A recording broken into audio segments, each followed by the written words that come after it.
Katulad ko rin ba kayo na minsan di ko maiwasan na itanong sa sarili ko kung hanggang saan ba ako, kung saan ba ako dadali ng tadhana, kung saan ba ako dadali ng sitwasyon at ng sarili ko ngayon.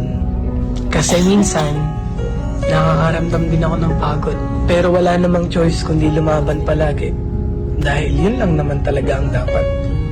Kaya kung katulad lang din kita, lagi kang lumaban sa buhay, lagi kang magsumikap na maabot lahat ng mga bagay na gusto mo. Di naman lahat ng gusto mong matupad ay isang pitik lang.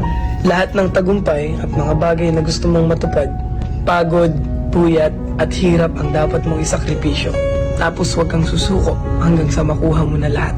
Kaya ikaw, alam kong katulad lang din kita, lumalaban ng patas sa buhay, gumagawa ng paraan para maging maganda ang buhay, nagsasakripisyo para sa magandang pamilya, nagsasakripisyo para sa sarili at para sa pamilya. Ingat kayo palagi.